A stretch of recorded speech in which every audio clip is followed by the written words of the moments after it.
moving deeply into the now.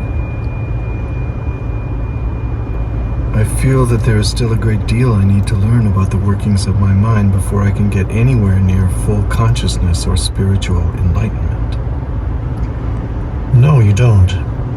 The problems of the mind cannot be solved on the level of the mind. Once you've understood the basic dysfunction, there isn't really much else that you need to learn or understand. Studying the complexity of the mind may make you a good psychologist, but doing so won't take you beyond the mind, just as the study of madness isn't enough to create sanity. You have already understood the basic mechanics of the unconscious state, identification with the mind, which creates a false sense of self, the ego, as a substitute for your true self rooted in being. You become as a branch cut off from the vine, as Jesus puts it. The ego's needs are endless.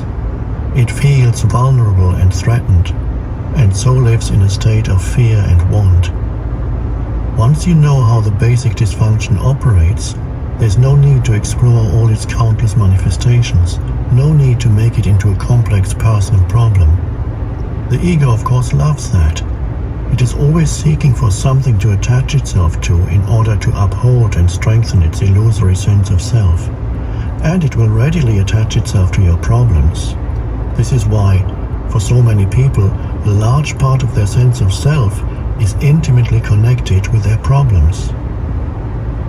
Once this has happened, the last thing they want is to become free of them. That would mean loss of self. There can be a great deal of unconscious ego investment in pain and suffering. So once you recognize the root of unconsciousness as identification with the mind, which of course includes the emotions, you step out of it. You become present. When you are present, you can allow the mind to be as it is without getting entangled in it. The mind in itself is not dysfunctional. It is a wonderful tool. Dysfunction sets in when you seek yourself in it and mistake it for who you are. It then becomes the egoic mind and takes over your whole life. It seems almost impossible to disidentify from the mind. We are all immersed in it. How do you teach a fish to fly? Here's the key. End the delusion of time. Time and mind are inseparable. Remove time from the mind and it stops, unless you choose to use it. To be identified with your mind is to be trapped in time. The compulsion to live almost exclusively through memory and anticipation.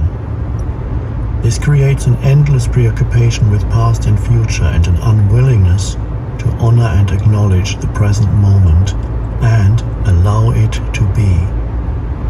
The compulsion arises because the past gives you an identity and the future holds the promise of salvation or fulfillment in whatever form. Both are illusions. But without a sense of time, how would we function in this world? There would be no goals to strive toward anymore. I wouldn't even know who I am because my past makes me who I am today. I think time is something very precious, and we need to learn to use it wisely rather than waste it. Time isn't precious at all because it is an illusion. What you perceive as precious is not time, but the one point that is out of time, the now. That is precious indeed.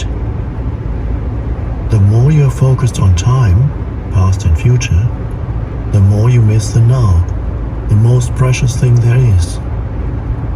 Why is it the most precious thing? Firstly, because it is the only thing.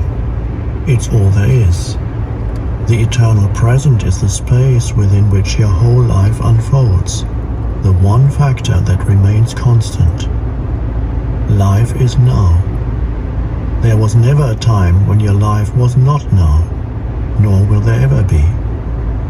Secondly, the now is the only point that can take you beyond the limited confines of the mind. It is your only point of access into the timeless and formless realm of being.